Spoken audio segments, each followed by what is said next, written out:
नमस्कार दोस्तों, मैं वैभव राज आपका स्वागत करता हूं तक्षशिला ट्यूटोरियल के ऑनलाइन चैनल पे। दोस्तों, हम लोग बात कर रहे थे क्लास 12 के फिजिक्स के चैप्टर नंबर 7 के बारे में, जिसका नाम था प्रत्यावर्ती धारा। इसमें दोस्तों हम लोग लेक्चर 7.8 तक कंप्लीट कर चुके थे। आज हम लोग बात करेंगे लेक्चर 7.9 के बारे में। दोस्तों, आज के लेक्चर का पहला टॉपिक है जब परिपथ में आर, एल तथा सी तीनों हो, मतलब एलसीआर परिपथ। इसी परिपथ को हम लोग क्या बोलते हैं दोस्तों? एलसीआर परिपथ। ठीक है, तो जो चौथे टाइप का परिपथ हमने बताया था, पहला परिपथ हमने पढ़ा था आर, दूसरा एल, तीसरा सी और चौथा एलसीआर। और दोस्तों यही परिपथ है जो सातों प्रकार के परिपथ में से सबसे ज्यादा इंपॉर्टेंट है। ठीक है, एलसीआर परिपथ का हल या एलसीआर परिपथ पर आधारित न्यूमेरिकल, इन दोनों में से कोई एक आपको एग्जाम में जरूर मिलेगा, चाहे वो थ्योरी में सर्किट को सॉल्व करना के लिए आ जाए या तो फिर आपको उसके आधार पर कुछ न्यूमेरिकल्स मिल जाए। ठीक है, तो ये टॉपिक बहुत इंपॉर्टेंट है, इसको ध्यान से पढ़ेंगे। ठीक है, सबसे पहला प्रश्न उठता है कि एलसीआर परिपथ क्या है। कोई आपसे पूछे या फिर आपसे मतलब क्वेश्चन पेपर में ही क्वेश्चन आ जाए कि एलसीआर परिपथ से आप क्या समझते हैं, तो नाम से ही क्लियर है, वो परिपथ जिसमें एल, सी और आर तीनों हो क्या कहलाता है? एलसीआर परिपथ कहलाता है। लेकिन आपको ऐसे नहीं बोलना है, आप बोलेंगे वह प्रत्यावर्ती धारा परिपथ जिसमें प्रेरक कुंडली ब्रैकेट में एल, कॉमा संधारित्र ब्रैकेट में सी तथा प्रतिरोध ब्रैकेट में आर हो, ऐसे परिपथ को हम लोग क्या बोलते हैं? ऐसे परिपथ को हम लोग एलसीआर परिपथ बोलते हैं। अब दोस्तों एलसीआर परिपथ भी दो प्रकार का होता है, एक होता है श्रेणी एलसीआर परिपथ, एक होता है समांतर एलसीआर परिपथ। ठीक है, श्रेणी एलसीआर परिपथ आपके कोर्स में है और समांतर एलसीआर परिपथ आपके कोर्स से जा चुका है, हट गया है कब का। ठीक है, तो यहां पे हम लोग एलसीआर परिपथ बोलेंगे तो इसका मतलब केवल श्रेणी एलसीआर परिपथ से है। लेकिन श्रेणी एलसीआर परिपथ को परिभाषित कैसे करेंगे? नाम सही लग रहा है, श्रेणी मतलब श्रेणी क्रम में तीनों जुड़े होंगे, तो बोलेंगे वह एलसीआर परिपथ जिसमें प्रेरक कुंडली एल, संधारित्र सी तथा प्रतिरोध आर तीनों श्रेणी क्रम में संयोजित होते हैं, क्या कहलाता है? श्रेणी एलसीआर परिपथ कहलाता है। जबकि समांतर एलसीआर परिपथ क्या होगा? वह एलसीआर परिपथ जिसमें प्रेरक कुंडली एल तथा संधारित्र सी दोनों समांतर क्रम में संयोजित होते हैं तथा यह संयोजन प्रतिरोध के साथ श्रेणी क्रम में जुड़ा होता है, क्या कहलाता है? समांतर क्रम एलसीआर परिपथ कहलाता है। ठीक, एक बार फिर सुनेंगे, वह एलसीआर परिपथ जिसमें प्रेरक कुंडली एल तथा संधारित्र सी परस्पर समांतर क्रम में होते हैं तथा इनका संयोजन प्रतिरोध के साथ श्रेणी क्रम में होता है, क्या कहलाता है? समांतर एलसीआर परिपथ कहलाता है। ठीक, चलिए हम श्रेणी एलसीआर परिपथ के बारे में बात कर रहे हैं क्योंकि यहां अब वही आपके कोर्स में रह गया है। ठीक, चलिए तो स्टार्ट करते हैं। सबसे पहले तो यहां पे हम लोग इसका एक बेसिक फॉर्मूला लिखेंगे। ठीक है, हमको दिख रहा है दोस्तों कि यहां पे देखिए हम जितना भी विभव लगा रहे हैं वो सारा का सारा विभव कहां जा रहा है? वो सारा विभव तीन भागों में बट जा रहा है, तीन भागों में विभाजित हो जा रहा है। थोड़ा विभव, जितना भी विभव हमने लगाया है, हमारे द्वारा लगाया गया जितना भी विभव है उसमें से थोड़ा सा पोर्शन क्या है? प्रेरक कुंडली के सिरों के मध्य आरोपित हो गया है और थोड़ा विभव संधारित्र की प्लेटों के मध्य विभव पतन के रूप में दिख रहा है और बचा हुआ विभव जो है वो प्रतिरोध के सिरों के मध्य विभव पतन के रूप में दिख रहा है। इसका मतलब अगर हम ये जो विभव आपने लगाया है V, यही V जो है वो तीन भागों में डिवाइड हो गया है। यानी अगर हम VL को, VC को और VR को, इन तीनों को अगर हम जोड़ेंगे तो हमें क्या मिल जाएगा? V मिल जाएगा, V मिल जाएगा। या फिर अगर V की जगह आप वैल्यू रखना चाहें तो V0 sin ओमेगा t आपको मिल जाएगा। ये हमारी क्वेश्चन नंबर 1 हो गई। ठीक है, अच्छा अब हम इसको किरचॉफ्स लॉ भी लगा सकते हैं यहाँ पे और यही समीकरण हम फिर वहां से भी प्राप्त कर सकते हैं। देखिए दोस्तों, किरचॉफ्स लॉ लगाने से पहले हमें यहाँ पोलैरिटी वगैरह सेट कर लेनी होगी। ठीक है, मान लीजिए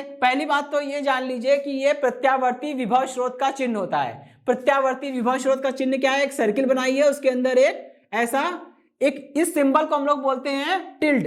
ठीक है, इसको हम लोग बोलते हैं टिल्ड, ऐसे बनता है। ठीक है, तो हमने क्या किया? एक सर्किल के अंदर एक टिल्ड साइन बना दिया। ये प्रत्यावर्ती विभव स्रोत का चिन्ह होता है, प्रतीक चिन्ह होता है। अगर आपने ऐसा बना दिया है तो समझने वाले टीचर्स और बाकी लोग भी समझ जाएंगे कि आप यहाँ पे प्रत्यावर्ती विभव स्रोत को दर्शाना। दोस्तों देखिए अब यहाँ पे क्या है, वैसे तो प्रत्यावर्ती विभव स्रोत में पोलैरिटी नहीं होती, लेकिन अपने समझने के लिए, अपनी सुविधा के लिए और किरचॉफ्स लॉ लगाने के लिए हमने यहाँ पे पोलैरिटीज बना ली है। ठीक है, अच्छा अब बात करते हैं प्रेरक कुंडली की। तो प्रेरक कुंडली में जो विभव उत्पन्न होता है, प्रेरित विद्युत वाहक बल, वो लेंज के नियम के अनुसार मुख्य कारण का विरोध करता है, यानी यहाँ पे मुख्य विभव का विरोध करेगा। और विरोध करने के लिए सेम पोलैरिटीज होनी चाहिए, ये वाला प्लस प्लस से जुड़ेगा और ये वाला माइनस इसके माइनस से जुड़ जाएगा। ठीक है, अच्छा अगर हम बात करें संधारित्र की, तो दोस्तों संधारित्र की जो प्लेट पॉजिटिव से जुड़ी है वो पॉजिटिव हो जाएगी, ठीक है, और जो प्लेट निगेटिव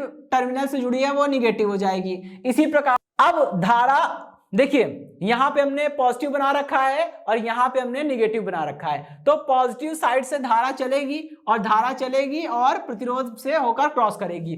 जब ये धारा यहां से निकलकर प्रतिरोध में क्रॉस करेगी, तो मैंने आपको बताया था कि अगर ये आपका प्रतिरोध है, ठीक है, और धारा इस तरफ से आ रही है, ये धारा आई आ रही है, ये पॉइंट है P, ये पॉइंट है Q, ठीक है।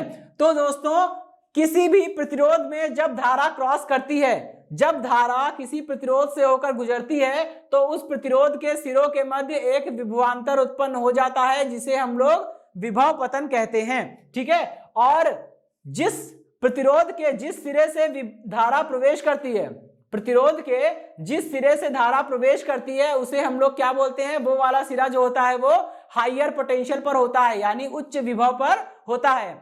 और जिस सिरे से धारा बाहर निकलती है वो निम्न विभव पर होता है। ठीक है, इसका मतलब बिंदु P का जो विभव है वो ज्यादा होगा और बिंदु Q का विभव कम होगा। इसका मतलब धारा इधर से आ रही है और इस डायरेक्शन में क्रॉस करेगी, तो ये वाला पॉइंट पहले पड़ रहा है, इस पॉइंट से एंट्री होगी और इस वाले पॉइंट से एग्जिट होगा। तो जिस पॉइंट से एंट्री होती है प्रतिरोध में, जिस सिरे से धारा प्रवेश करती है, वो वाला विभव उच्च विभव पर होता है, हायर पोटेंशियल पर होता है। तो ये हायर पोटेंशियल पर हो जाएगा और ये लोअर पोटेंशियल पर हो जाएगा। ठीक है, पोलैरिटी सेट हो गई। अब हम लोग किरचॉफ्स लॉ लगा सकते हैं। आप देखिए दोस्तों फिगर 1 में किरचॉफ के द्वितीय नियम से अब यहां पे हम क्या करेंगे, किरचॉफ का सेकंड लॉ लगाएंगे। और किरचॉफ का सेकंड लॉ लगाइए। देखिए किरचॉफ ने पहले कहा था कि धारा और प्रतिरोध को मल्टीप्लाई करना है। धारा मान लीजिए इस सिरे से चल रही है, ये पॉजिटिव माना था ना हमने, तो इधर से चल रही धारा, जब इधर से धारा चल रही तो एक ही जगह प्रतिरोध है। हमने मान लिया धारा कितनी है, I है, और प्रतिरोध तो भाई R है। ठीक है, तो I इंटू R बराबर हो जाएगा किसके, परिपथ में प्रयुक्त होने वाले सभी विद्युत वाहक बलों के योग के। ठीक है, अब एक लाइन से चलिए, इधर से चल रहे हैं हम। सबसे पहले पड़ी प्रेरक कुंडली, प्रेरक कुंडली को क्रॉस करेंगे तो पॉजिटिव से निगेटिव टर्मिनल पर पहुंचेंगे, तो VL का मान क्या हो जाएगा, निगेटिव हो जाएगा। VL का मान निगेटिव हो जाएगा और यहाँ पे VL इज इक्वल टू है कितना, E है, यानी कि कितना है, माइनस का ये E is equal to L di/dt। अच्छा, और VC कितना है, VC जो है वो Q अपॉन में C के बराबर है, और ये VR is equal to I into R के बराबर है। ठीक है, हो गया माइनस का E। ठीक, और यहां पे देखिएगा VC क्या है, VC भी निगेटिव हो जाएगा। ठीक है, VC भी निगेटिव हो गया, माइनस का ये हो जाएगा VC, यानी कि माइनस का Q अपॉन C। ठीक, और अब हम बात करते हैं इसके बारे में तो हम लोग कंसीडर कर चुके हैं। ठीक है, इधर आ जाइए। जब हम लोग प्रत्यावर्ती विभव स्रोत को क्रॉस करेंगे तो माइनस वाले टर्मिनल से, निगेटिव टर्मिनल से पॉजिटिव टर्मिनल पर जा रहे हैं, तो जिस टर्मिनल पर पहुंचते हैं उसी का साइन लेते हैं, तो प्लस का V हो जाएगा। ठीक, इसको सॉल्व करिए तो कितना हो जाएगा, ये हो गया I इंटू R प्लस का E प्लस का Q अपॉन C और इज इक्वल टू V। ठीक है, और V की जगह हम अगले स्टेप में क्या लिख देंगे, ये इतना हो गया, E की वैल्यू रख दीजिए L di/dt plus Q upon में C, और ये हो गया V बराबर V0 साइन ओमेगा t होता है ना, तो हमने इसको यहाँ पे लिख दिया। ठीक है, तो हो गई, यहाँ पे लिख दे रहे हैं since V is equal to V0 sine omega t। ये हो गया हमारा इक्वेशन नंबर 2। ठीक है दोस्तों, अब यहां से थोड़ा सा रास्ते अलग हो जाएंगे। अब हमें करना क्या था, अभी तक हमने क्या किया, 3 विभिन्न प्रकार के परिपथ पढ़े, सभी प्रकार के परिपथ को हल किया और धारा का मान निकाला। यही तो होता है किसी भी सर्किट को सॉल्व करने का मतलब होता है उस सर्किट पर, उस परिपथ में लगे हुए विभव को लेकर उसमें प्रवाहित धारा के मान को निकालना और फिर बाकी सारी चीजों का कैलकुलेशन करना कि कौन अग्रगामी है, कौन पश्चगामी है, कितना कलांतर वगैरह वगैरह। ठीक है, तो यहां पे यही चीज हम 2 प्रकार से, 2 अलग अलग विधियों से कर सकते हैं। मतलब एलसीआर परिपथ को हल करने के हमारे पास 2 अलग अलग तरीके हैं। ठीक है, तो इस लेक्चर में हम लोग पहला तरीका देखेंगे, फर्स्ट वे या फिर फर्स्ट मेथड। ठीक है, ओके दोस्तों, देखिए मैंने बोला था कि एलसीआर परिपथ को हल करने की 2 विधियां हैं। पहली विधि जो है वो क्या है, कला चित्र द्वारा एलसीआर परिपथ का हल। ठीक है, और दूसरी विधि जो है वो विश्लेषणात्मक विधि है, वो हम लोग नेक्स्ट लेक्चर में पढ़ेंगे। लेकिन दोस्तों इस वाले विधि में क्या होता है, कला चित्र द्वारा एलसीआर परिपथ का हल, इसमें हमें कोई इक्वेशन सॉल्व नहीं करनी पड़ेगी, बड़े ही आसानी से हमें इसका मान मिल जाएगा। ठीक है, हमको केवल कुछ छोटे से काम करने हैं। ठीक है, अब सबसे पहले मैं आपको बताऊंगा कि कला चित्र बनाते कैसे हैं। ठीक है, देखिए दोस्तों, यूं तो हम जानते हैं कि ना तो विभव और ना ही धारा, ठीक है, इन दोनों में से कोई भी सदिश राशि नहीं है। लेकिन दोस्तों कला चित्र बनाते वक्त हमें क्या करना होता है, हमें विभव और धारा को एज अ वेक्टर, एक सदिश राशि की तरह से मानना पड़ता है। ठीक है, तो अभी थोड़ी देर के लिए आपको भी यहाँ पे ये चीज समझनी होगी। ठीक है, हमें पता है दोस्तों कि हम एलसीआर परिपथ पर चर्चा कर रहे हैं, तो एलसीआर परिपथ में प्रतिरोध R भी होता है, प्रेरक कुंडली L भी होती है और संधारित्र C भी होता है। ठीक है, अगर हम बात करते हैं प्रतिरोध की, तो याद करिए वो फर्स्ट टाइप का सर्किट जो हमने नंबर 1 पहली हेडिंग में जो हमने परिपथ पढ़ा था, शुद्ध प्रतिरोधी परिपथ। शुद्ध प्रतिरोधी परिपथ में दोस्तों क्या हुआ था, धारा और विभव दोनों समान कला में थे, मतलब एक साथ अपने अधिकतम मान को और एक साथ अपने न्यूनतम मान को प्राप्त कर रहे थे। ठीक है, तो इस केस में क्या होता है, हम कहते हैं कि धारा और विभव समान कला में है। सही बात है भाई। ठीक है, इतनी चीज समझ में आ गई कि धारा और विभव समान कला में है। ठीक है, तो हमने क्या किया है, हमने ये जो इससे पहले वाला डायग्राम बनाया था फिगर 1, उसमें हमने बताया था कि संधारित्र के सिरों के मध्य विभव पतन VC है और प्रेरक कुंडली के सिरों के मध्य विभव पतन VL है और प्रतिरोध के सिरों के मध्य विभव पतन VR है। ठीक है, और अभी हमने ये चीज बोला और आप जानते भी हैं, ठीक है, कि अगर परिपथ में केवल प्रतिरोध की बात करें तो प्रतिरोध के कारण जो होता है वो धारा और विभव समान कला में होते हैं, उनके मध्य कलांतर 0 होता है। ठीक है, तो दोस्तों हमने धारा I को हमने एक्स अक्ष पर बनाया हुआ है।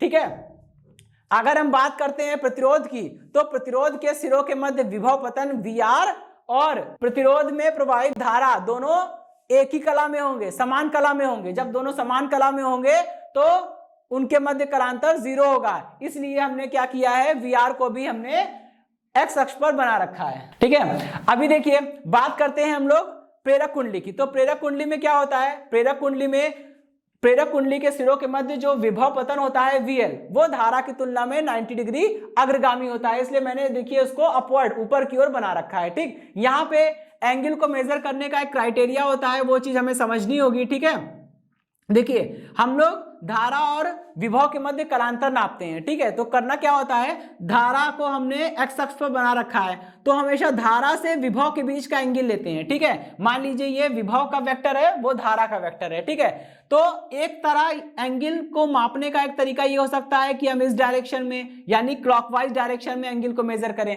दूसरा तरीका क्या हो सकता है, ये हो सकता है कि ये धारा है, ये विभव का वेक्टर है और हम इसको एंटी क्लॉकवाइज डायरेक्शन में मेजर करें। जब हम इसको क्लॉकवाइज डायरेक्शन में मेजर करते हैं तो जो एंगल होता है वो कैसा होता है, वो निगेटिव होता है। ठीक है, क्लॉकवाइज डायरेक्शन में जो एंगल मेजर करते हैं वो निगेटिव होता है। ठीक, और एंटी क्लॉकवाइज डायरेक्शन में जो एंगल मेजर करते हैं वो पॉजिटिव होता है। ठीक है, तो इस चीज का मुझे विशेष ध्यान रखना है। अभी देखिए मैंने बोला कि प्रेरक कुंडली के केस में क्या होता है, विभव अग्रगामी होता है, इसका मतलब हमें विभव को ऊपर की ओर बनाना पड़ेगा, तभी जब आप I से V के बीच का एंगल मेजर करेंगे तो ये एंटी क्लॉकवाइज डायरेक्शन में मेजर कर रहे हैं और एंटी क्लॉकवाइज डायरेक्शन में मेजर करेंगे तभी थीटा पॉजिटिव आएगा। ठीक, इसका जस्ट रिवर्स। अगर हम बात करें संधारित्र की, तो संधारित्र के सिरों के मध्य या संधारित्र की प्लेटों के मध्य जो विभव पतन होता है Vc, ठीक है, उसमें क्या होता है, विभव पश्चगामी होता है, धारा अग्रगामी होती है। तो विभव को पश्चगामी दिखाना है, इसलिए मैंने Vc को नीचे की ओर बना रखा है। ठीक, अब देखिए यहाँ पे कला चित्र तो बन गया है। यहाँ पे ये जो वेक्टर बना है, ये वेक्टर, ये जो लेंथ है, ये VL वेक्टर है, ये जो बना हुआ है ये VC वेक्टर है, और ये O से लेकर A तक जो बना हुआ है ये क्या है, ये VR वेक्टर है। ठीक है, अभी देखिए हमको करना क्या है, इन तीनों का सम करना है। तो सम हम लोग करेंगे बाद में, सबसे पहले तो ये जान लीजिए, अभी थोड़ी देर के लिए VR को भूल जाइए। ठीक है, दो वेक्टर बचेंगे केवल, VL और VC। ठीक, और हमने पढ़ा हुआ है कि अगर दो वेक्टर एक दूसरे के जस्ट अपोजिट हों, ठीक है, एक अपवर्ड है एक डाउनवर्ड है, दो वेक्टर हैं एक दूसरे के जस्ट अपोजिट है, तो आपको उनका रिजल्टेंट लेना है, परिणामी लेना है। तो करना क्या होगा, जो भी वेक्टर ज्यादा हो उसमें से कम वाले वेक्टर को माइनस कर दीजिए। ठीक है, अब हमें पता नहीं है, VL भी ज्यादा हो सकता है, VC भी ज्यादा हो सकता है। ठीक, तो मैंने क्या किया है, यहाँ पे देखिए एक साइन लिया हुआ है, इसको पढ़ते हैं VL डिफरेंस VC, मतलब VL और VC में से जो बड़ा होगा उसमें से छोटे वाले को माइनस कर देंगे। ठीक, अगर VL बड़ा है और VC छोटा है तो रिजल्टेंट किसकी दिशा में आता है, रिजल्टेंट हमेशा उस दिशा में आता है जिस दिशा में वेक्टर का मान ज्यादा होता है, मतलब जो वेक्टर ज्यादा होगा उसी की डायरेक्शन में रिजल्टेंट आएगा। अगर VL ज्यादा है तो VL और VC का जो डिफरेंस है वो ऊपर की ओर आ जाएगा, जिसे हमने वेक्टर AB के द्वारा दिखाया गया है। ठीक, अब VL और VC का जो डिफरेंस आया है, VL डिफरेंस VC, ये एक वेक्टर हो गया और VR दूसरा वेक्टर है। अब दो वेक्टर को ऐड करना है, तो यहां पे हम क्या करेंगे, वेक्टर को जोड़ने की त्रिभुज विधि लगा देंगे। ठीक है, त्रिभुज विधि ये कहती है कि दो वेक्टर को अगर किसी त्रिभुज की दो क्रमागत भुजाओं के द्वारा निरूपित किया जाए तब उनका जो रिजल्टेंट होता है वो विपरीत क्रम में लिए गए तीसरी भुजा से निरूपित होता है। ये फर्स्ट साइड है, पहली भुजा, ये दूसरी भुजा, तीसरी भुजा डाउनवर्ड आनी चाहिए, लेकिन अपोजिट डायरेक्शन में लेंगे तो इनका जो रिजल्टेंट आएगा वो इस डायरेक्शन में आएगा। ठीक, या तो आप यहाँ पे त्रिभुज का नियम लगा सकते हैं, या तो आप यहाँ पे पाइथागोरस प्रमेय भी अप्लाई कर सकते हैं। ठीक है, चलिए अब हम लोग यहाँ पे पाइथागोरस प्रमेय अप्लाई करेंगे। ठीक, पाइथागोरस प्रमेय से भाई, पाइथागोरस प्रमेय क्या कहती है कि कर्ण का वर्ग इज इक्वल टू लंब का वर्ग प्लस आधार का वर्ग। कर्ण क्या है, सबसे बड़ी भुजा की ही कर्ण होती है। ठीक है, यहाँ पे सबसे बड़ी भुजा कौन सी है, OB, तो कर्ण का स्क्वायर यानी कि OB का स्क्वायर इज इक्वल टू क्या होगा, कर्ण के बाद बात होगी लंब और आधार की। कैसे पहचानेंगे कौन लंब है, तो कोण के सामने वाली भुजा लंब होती है, यानी कि AB क्या है, लंब है, तो लंब का स्क्वायर करना है, यानी कि AB का हमें स्क्वायर करना है, प्लस आधार का स्क्वायर, आधार जो बचा वो आधार क्या है, OA, तो OA का स्क्वायर हो जाएगा। ठीक, चलिए भाई, अब यहां पे हमें OB का स्क्वायर यानी V square is equal to, तो यहां AB कितना है दोस्तों, VL डिफरेंस VC का होल स्क्वायर प्लस OA कितना है, VR। ठीक है, अच्छा अब देखिए दोस्तों, मैंने आपको बताया था कि VR क्या होता है, VR है क्या, प्रतिरोध के सिरों के मध्य विभव पतन। कैसे निकालते हैं, किसी भी प्रतिरोध के सिरों के मध्य विभव पतन निकालना हो तो करना क्या होता है, प्रतिरोध में प्रवाहित धारा को प्रतिरोध से मल्टीप्लाई करना होता है। ठीक है, यानी कि I इंटू R करेंगे VR मिल जाएगा। इसी तरह से अगर हम बात करें VL की और VC की तो करना क्या है, VL मतलब प्रेरक कुंडली के सिरों के मध्य विभव पतन, या फिर आप उसे विद्युत वाहक बल बोल लीजिए। ठीक है, तो वो कैसे मिलेगा, जब VR निकालना था तो I को मल्टीप्लाई कर दिया प्रतिरोध R से, वैसे ही अगर VL निकालना है तो I को मल्टीप्लाई किससे करेंगे भाई, प्रतिरोध के लिए R होता है तो प्रेरक कुंडली के लिए क्या होता है, XL होता है ना, तो XL आ जाएगा। इसी तरह से अगर हम VC निकालना चाहें तो I को मल्टीप्लाई कर देंगे XC से। ठीक है, ये सारी वैल्यूज यहां पे रख दीजिए, कितना हो जाएगा, V square is equal to VL की जगह रख देंगे I into XL difference, VC की जगह रख देंगे I into XC square plus VR की जगह रख देंगे कितना, I इंटू R का स्क्वायर। ठीक है, अच्छा अभी देखिए कितना हो जाएगा, V square is equal to, यहां से कॉमन ले लीजिए तो I स्क्वायर कॉमन हो जाएगा, अंदर कितना बचेगा, अंदर बचेगा XL डिफरेंस एक्स सी, ठीक है, और इसका हो गया square plus I square, I square R square.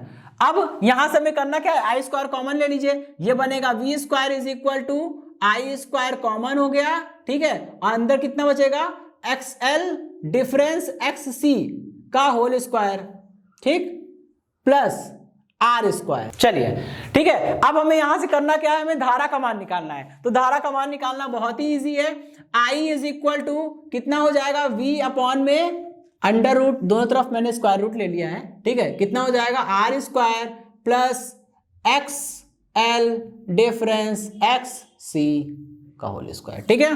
तो दोस्तों इसको हमने बोल दिया इक्वेशन नंबर 3। दो इक्वेशन हम पहले बना चुके थे, ये इक्वेशन नंबर 3 हो गई, ठीक है दोस्तों।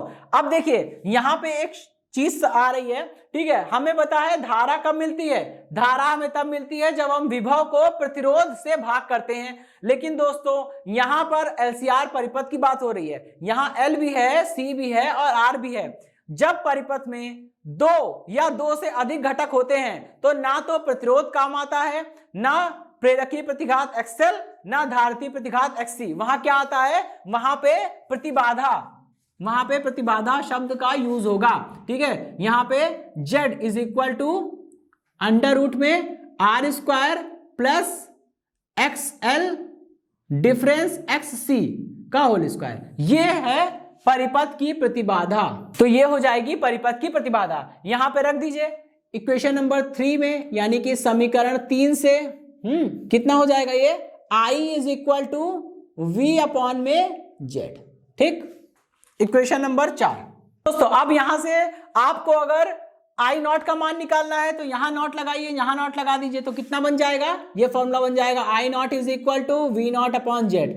अगर आपको आरएमएस मान निकालना है तो यहां आरएमएस लिखिए, यहां आरएमएस लिखिए, क्या बन जाएगा, ये बन जाएगा आई, यही बता देता हूं, ये बन जाएगा I R M S is equal to V R M S upon Z, ठीक है।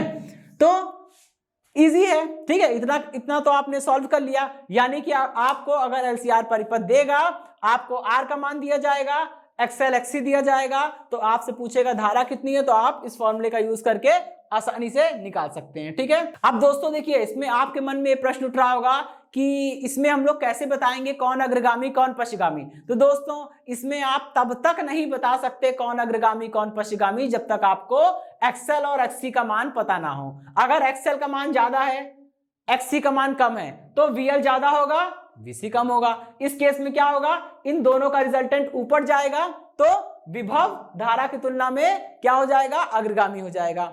इसका उल्टा अगर मान लीजिए एक्ससी ज्यादा होता है, एक्सएल कम होता है, तो एक्ससी ज्यादा है, एक्सएल कम है, तो वीसी ज्यादा होगा, वीएल कम होगा, और वीएल और वीसी का डिफरेंस नीचे आएगा, और फिर ये जो ग्राफ ऊपर बना है, ये जो ट्रायंगल ऊपर बना है, वो ट्रायंगल नीचे की ओर बनने लगेगा, और फिर जब आप क्लॉकवाइज डायरेक्शन में एंगल को मेजर करेंगे तो वो निगेटिव आ जाएगा। तो उस केस में क्या होगा, धारा अग्रगामी हो जाएगी और विभव पश्चगामी हो जाएगा, ठीक है। तो एलसीआर परिपथ में धारा अग्रगामी होगी कि विभव अग्रगामी होगा, ये बात तब पता चलेगी जब हम ये जान जाएंगे कि एक्सएल ज्यादा कि एक्ससी ज्यादा।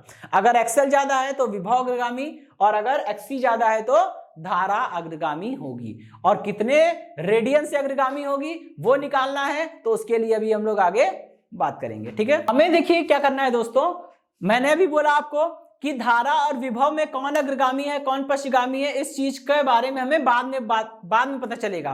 पहले हमें यह पता लगाना है कि एक्सएल और एक्ससी में से कौन ज्यादा है। अगर एक्सएल ज्यादा होगा तो विभव अग्रगामी, और अगर एक्ससी ज्यादा होगा तो धारा अग्रगामी, ठीक। लेकिन कितने रेडियन से अग्रगामी है, कितने रेडियन से पश्चगामी है, ये बात बताने के लिए, मतलब कलांतर निकालने के लिए हमें एक फॉर्मूला चाहिए। तो उसके लिए हम क्या करेंगे, त्रिभुज OAB में आइए जरा tan लगाते हैं, ठीक है, लगाएंगे tan फाई। तो जैसे ही आप यहाँ पे tan फाई लगाएंगे, tan बराबर क्या होता है, लंब बटे आधार। दोस्तों कोण के सामने वाली भुजा होती है लंब, यानी कि लंब कितना है AB, अपॉन में आधार, आधार कितना है, आधार है OA, ठीक है। इसको सॉल्व करिए, कितना हो जाएगा, ये हो जाएगा tan phi is equal to AB कितना है, AB है VL डिफरेंस VC, और OA कितना है VR, ठीक है। अब देखिए दोस्तों, इसको थोड़ा सा बस सॉल्व करना है, ठीक है। tan phi is equal to VL को हम लोग क्या लिख सकते हैं, VL को लिख सकते हैं I इंटू XL, है ना, और VC को क्या लिख सकते हैं, I इंटू XC अपॉन में, ठीक है, अपॉन में VR को क्या लिख सकते हैं, I इंटू R, ठीक। कितना आ जाएगा ये आ जाएगा tan phi is equal to I common लेके कैंसिल हो जाएगा, XL डिफरेंस XC अपॉन में R, ठीक है। ये तो हो गया tan phi का मान, ठीक है। मतलब अगर आपको XL, XC और R का मान दिया है तो आप यहां से tan का मान निकाल सकते हैं, tan phi का मान। लेकिन दोस्तों मेरी एक बात याद रखिएगा, अगर XL ज्यादा हो तो विभव अग्रगामी होगा, अगर XC ज्यादा है तो धारा अग्रगामी होगी। ये चीज आपको स्वयं निर्धारित करनी है, और कितने रेडियन से अग्रगामी या पश्चिगामी है वो आप यहां से निकाल सकते हैं, ठीक है। चलिए अभी क्या करेंगे, OAB में हम लोग क्या करेंगे, लगाइए जरा cos phi, ठीक है। cos phi is equal to, भाई cos थीटा कैसे निकलता है, आधार बटे कर्ण, ठीक है। तो आधार क्या है, OA, और कर्ण क्या है, OB, ठीक। ये हो जाएगा cos phi is equal to OA, यानी कि I इंटू, सॉरी ये तो हो गया VR, ठीक है, अपॉन में OB मतलब हो गया पूरा R स्क्वायर, ये तो हो गया पूरा V, टोटल V है ना ये, ठीक है। cos phi is equal to VR को लिख सकता हूं मैं I इंटू R, और ये V है, V मतलब ना तो यहाँ पे VR VL ऐसा कुछ नहीं है ना, केवल V लिखा है। केवल V का मतलब परिपथ पर लगने वाला कुल विभव। तो जैसे VR को लिखा है हमने I इंटू R प्रतिरोध R, वैसे ही कुल विभव को कैसे लिखेंगे, I इंटू Z, यानी परिपथ का कुल प्रतिबाधा I इंटू Z। I से I कैंसिल हो जाएगा और कितना निकल कर आएगा, ये cos phi is equal to R by Z, ठीक है दोस्तों, इतना हो गया, ओके। और यहाँ पे cos phi को हम लोग क्या बोलते हैं, cos phi को हम लोग बोलते हैं शक्ति गुणांक, ठीक है। cos phi को हम लोग क्या बोलते हैं, शक्ति गुणांक, ठीक, पावर फैक्टर। चलिए भाई, तो ओके दोस्तों, इसी के साथ ये सेशन समाप्त होता है। इस सेशन से जुड़े नोट्स प्राप्त करने के लिए डिस्क्रिप्शन में दिए गए लिंक पर जाके क्लिक कीजिए। ओके दोस्तों, आज के सेशन में इतना ही, मिलता हूं नेक्स्ट सेशन में, धन्यवाद।